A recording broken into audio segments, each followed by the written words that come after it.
Oke lah sana. Kini baru wak gie tahu di sana. Sananya lah banyaknya nambah tanyo mah gitu Tapi kini wak gie tahu detailnya gitu Jalihnya gitu Biar wak jalen bana dah. Banyak wak tanyo petang, Bang Panjul. Yup, coba kan. Di mana Bang Panjul di Kajarta, coba kan.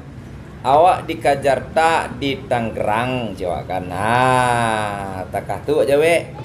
Di Tangerangnya di mana cik kan ikolah tampik dan lokasi wak tinggal sana. Awak tinggal di siko sana perumahan Bumi Indah, Kuta Bumi, Pasar Kemis, tu mas sana di Tangerang tu dun sana. Dan banyak orang-orang Minang di Tangerang mah. Ko ado tersebut rumah makan Minang Raya di ko tu rumah makan Udawa. Dan bakupia merah dah. Lado sana celik di tadi semua baju udara baju kan. Tu Udawa tu. Takah tu cerita sana. Jadi selama di Kajarta masana di siko lalu sana di rumah Udawa ko di rumah makan Minang Raya. Dudun sana di Tangerang sambil bersilaturahmi boleh singgah kamari. Rumah makan Minang Raya. Alah.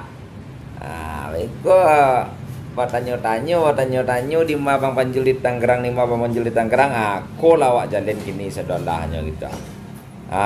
Takah komodenya gitu. Mungkin banyak orang awak nih di Tangerang mungkin mah kok do lalu Kota Bumi, Perumahan Sakura, Perumahan Bumi Indah, Kota Bumi, Tangerang, Pasar Kemis, sikolah kadai nasinya Minang Raya. Masuk pelanggan surang. Langsung saya lanjut dah. Entah udah, entah abang nak tahu doh. Masuk aja lelo gitu lah sana. Lawak sampai ke sana mah di siko lawak tinggal sana. Kok tampiknya rancak sana. Ndak di tepi jalan benar do sana. Betul. Jadi ya ndak apa benar don kalau ndak payah benar untuk parkir do gitu. Tu tempat lalu ada teh sana do sangka buruang do sana. Ada teh tempat lalu ada sana. Allah. Nah sudah tu mungkin nasi ya ulangnya lah ya. Mau kasih ya dah. Ko lokasinya mas sana. Ko nan Tangerang nu mas sana. Siko Panjul Uye tu lalu mas sana. Hampir sebulan Panjul Uye di Kajarta datang le mas sana. Di siko lah lokasinya sana. Ini sepuluh dapat tu bikin konten ya kan. Tahu siapa kok bikin konten. Sementara penonton baru tahu lah wak mau konten gua. Oke lah sana untuk wilayah Tangerang, Kota Bumi, Pasar Kemis, singgahlah ke Minang Raya ya sana. Oke. Aduh cik lai sana, Kiro yo banyak orang awak di Kajarta go ya sana. Ikun orang rantau namanya mana. Yo banyak orang awak di sekolah sana. Ko masih daerah Tangerang go sana, masih daerah Tangerang, Kota Bumi. Cuman wak lupa nama jalannya sanaan tak jalan apa kola nama ndak takana wak lupa lo nama jalannya. Di Mungko Pertamina ko sana.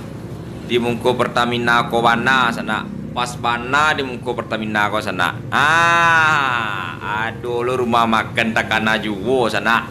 Kurang kampung awak yo kironya. Yo banyak orang awak di Kajarta kaya. Banyak orang awak nama kali nasi nampak ya. Setiap lalu Padang sekilo jalan lo dah nampak lo masakan Padang. Jalan enggak sekilo lah nampak lah masakan Padang. Kebetulan kau masih daerah Kota Bumi sana di Mungko Pertamina sana. Aduh lo rumah makan masakan Padang kironya ya. Takkan ajuwo nemo sana. Lah singgah di sini alamalantak pere lo di sini. Aku takkan ajuwo kau sana. Banyak kamalantak pere dan masih udah dan bunyo baru. Untuk dan sana nomor di Tangerang dan daerah Kota Bumi Aduh tak sobok rumah makan takkan ajuwo masih keluarga Panjuluye tu pas di Mungko Pertamina dun sana di wilayah Tangerang Kota Bumi makanlah kasih ko sana takana juo pasti takana lihat kalau lah makan di sekolah